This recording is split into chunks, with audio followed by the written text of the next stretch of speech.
Welcome to Comic Power. I am your host, Comic Killer 72. Today we're doing a new segment called Character Study. This will be a brief history and a breakdown and what specific back issues to get for a character. Today we're going to do the character study of the Merc with a Mouth, Deadpool.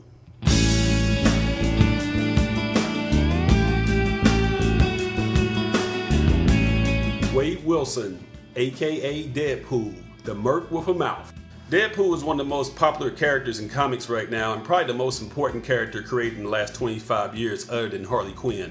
He started out as a one-dimensional villain, but he kind of morphed into this tragic, dark comedy anti-hero. His solo film project drops this week, and we need that because we need to forget about that god-awful Wolverine's origin movie. That was a complete mess, so let's forget about that and let's move on. So, as the movie is about to approach, let's get into the details of who created Deadpool and what was their motivation in the first place. Deadpool was created by Rob Liefeld and Fabian Nicieza in 1990. To understand his true origin, you must go back to the Teen Titans. That's the new Teen Titans, not the animated series Teen Titans that the kids know, but the new Teen Titans from the early 1980s. This version of the team included Robin, Cyborg, Starfire, and Beast Boy. These were the most popular characters. Shown here is issue 1 from 1980, and this was DC's answer to the X-Men who were selling tremendously at the time. The creative team consisted of Marv Wolfman and George Perez. So if you're thinking, what does this have to do with Deadpool? Just hold on a second, we're gonna get to that. Here's the deal. In issue number 2 of the new Teen Titans, they introduced a new character named Deathstroke. Yep, that Deathstroke. And it turns out that Rob Liefeld was a big fan of the Teen Titans and loved the Deathstroke character and decided he was going to rip it off. Him and Fabian were working on New Mutants at the time, and they were looking for new characters and new villains for them to fight. This is the New Mutants title that ran for 100 issues and morphed into X-Force. We don't have those early sketches of what the early Deadpool looked like, but apparently it looked just like Deathstroke, just a little bit too much. So they went back to the drawing board and tweaked it a little bit, called the character Deadpool, add some Spider-Man-esque elements to it, and there you have it. But as a homage to Deathstroke, whose name is Slade Wilson, they decided to call the character Wade Wilson for Deadpool. Done very tongue-in-cheek to let the creators at DC know, yeah, we ripped off your character, so what? It's pretty funny. I'm surprised that DC didn't ever sue for copyright infringement, to tell you the truth. So Deadpool makes his debut in issue number 98 of New Mutants, along with Gideon and Domino. It's not the real Domino, but that's another story for another time. And this isn't the Deadpool that we really know yet. He's just sort of like the one-dimensional villain of the month. If someone would have said that this character would become the most important and popular character in comics in 20 years, no one would have believed you if you said that in 1991 or 92. Remember, he's not yet the Merc with a Mouth. There's nothing silly. There's no dark comedy or anything like that. It's just one-dimensional killing machine, Deathstroke clone.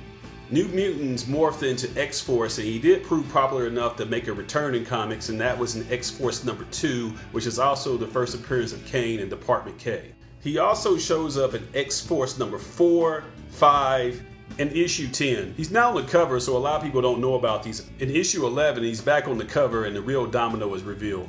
There was enough warm reception to the character that Marvel decided to do a miniseries with him, and that miniseries is called Deadpool The Circle Chase. And this is the first appearance of Slayback. This 4-issue miniseries sold very well, but Marvel wasn't quite sold on giving him an ongoing series, so they tried a second miniseries in 1994, pictured here. 1995 and 1996 was virtual Deadpool radio silence because no one really knew what to do with the character. It sounds crazy now, but Marvel did not want to give an ongoing series to Deadpool at the time. In addition, his creators had left the company. Rob Liefeld left to go found Image Comics, and Fabian Nicieza left to go write for the Justice League for DC. Deadpool didn't have mass appeal yet, but he did have a cult following around 1997. And that strong following basically forced Marvel to create an ongoing series for the character. So, reluctantly, Marvel finally released Deadpool number 1, the first ongoing series in 1997. This is a very significant issue because it's the first appearance of Patch, T-Ray, and Blind Owl, who becomes sort of like his prisoner, mother figure. We'll discuss that more later. Marvel thought so little of the character at the time that they didn't even try to give this assignment to an established writer. So the assignment went to a new up-and-coming writer named Joe Kelly, who was a virtual nobody at the time.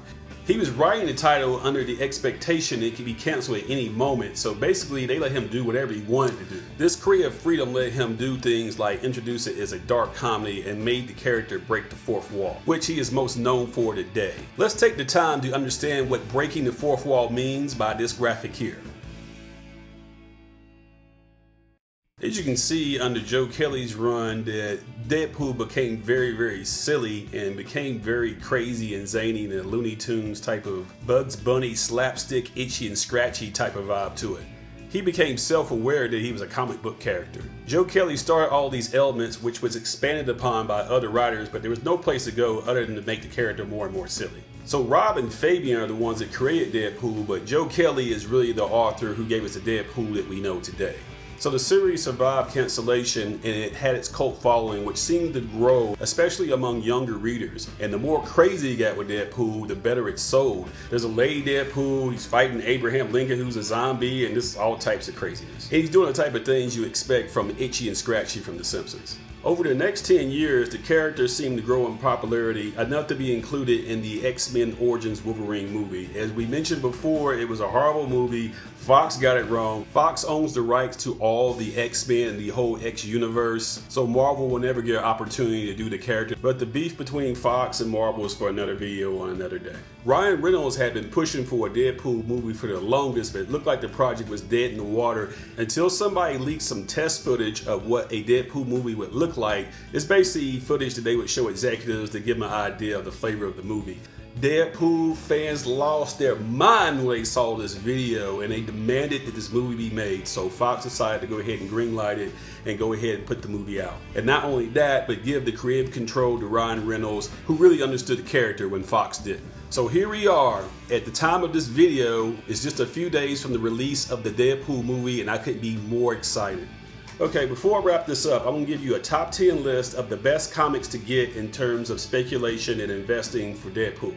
Number 10, Cable and Deadpool from 2004. You're going to see Cable in a movie soon, probably in the Deadpool sequel. Number 9, Wolverine number 88 from 1994. This is the first battle between Deadpool and Wolverine. Number 8, we have Deadpool Kills the Marvel Universe, a 2012 alternative universe release. Number 7 is Deadpool number 1 from 1994. This is his second miniseries that was released.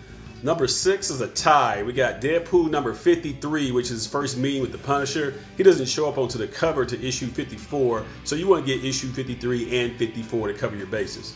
Number 5 is Deadpool number 14 from 1998. This is the first appearance of Ajax. Number 4 is Deadpool The Circle Chase from 1993. This is his first miniseries and the first appearance of Slayback. Number 3 is X-Force number 2 from 1991. This is the second appearance of Deadpool. Due to a high print run, this will never be worth hundreds, so don't pay that much for it. Number 2 is Deadpool number 1, the first ongoing series from 1997. This issue is extremely important because it's the start of Joe Kelly's run where he introduces the dark humor, and it's also the first appearance of Blonde Owl. She will be played by Leslie Uggams in the live action movie. That brings us to number 1. Oh, what could it be? What could it be? New Mutants 98, of course. Seriously, what do you think it was going to be? This is the first appearance of Deadpool. It's the iconic cover. Despite a very high print run, it's still selling in the neighborhood of $800 for a 9.8. If you decide to invest in this, I would advise against it. I think it's too late. I expect for it to level out around about $650 to $700.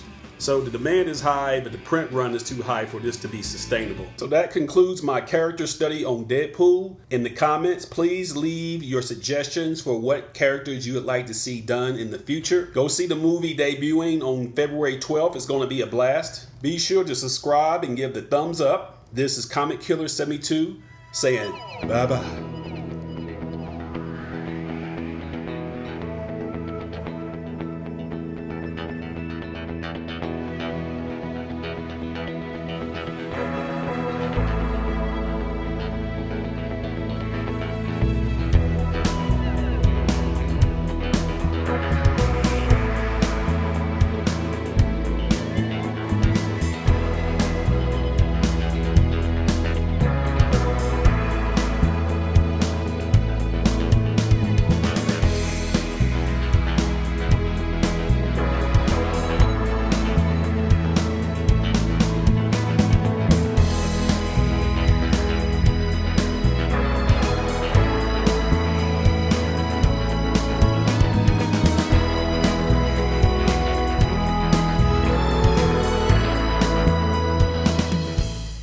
forget to leave your feedback in the comment section and click on subscribe.